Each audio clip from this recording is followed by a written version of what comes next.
In the very first lesson, you learned how to calculate hourly wages, but we never considered what happens when you get paid overtime.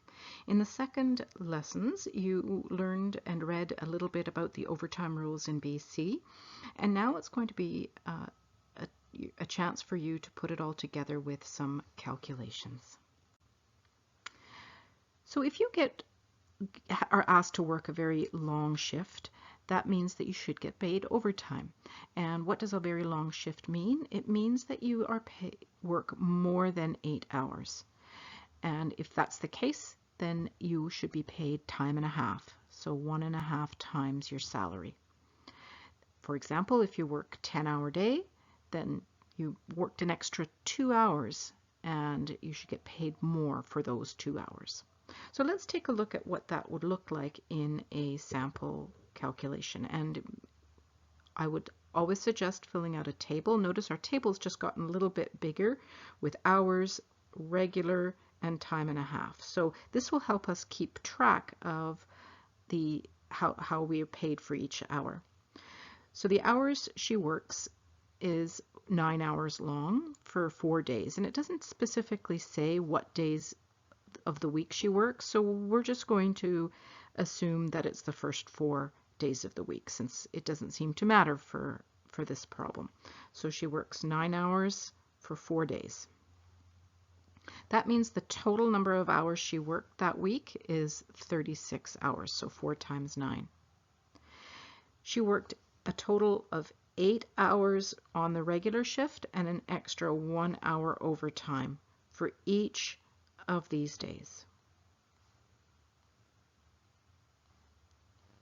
So the total number of regular hours is 4 times 8, which is 32 hours, and 4 of them are overtime hours. So this table keeps track of the difference between the overtime hours and the regular hours.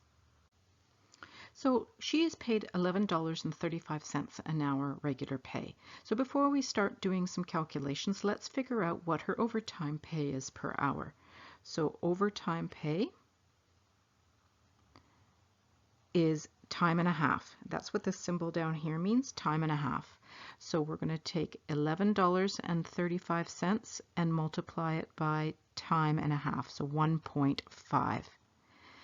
And when you do that on a calculator, you get $17.025. Now that might not make much sense because this is more than how you normally see, more decimal places than what you would normally express cents as. So we're going to round that to the nearest cent, which is $17.03 per hour. So that's her overtime pay. Now we're going to take these two numbers and we're going to calculate what her total pay is. First, we'll do the regular pay. So that's 32 hours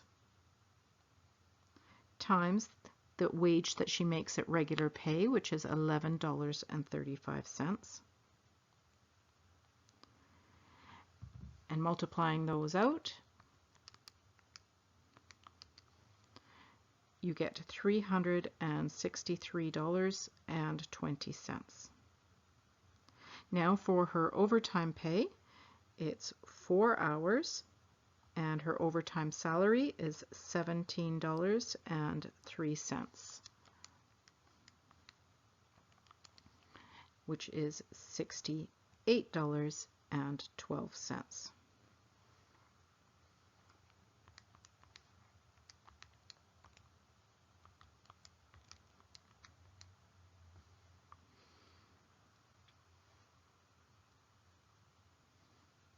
So adding these two together,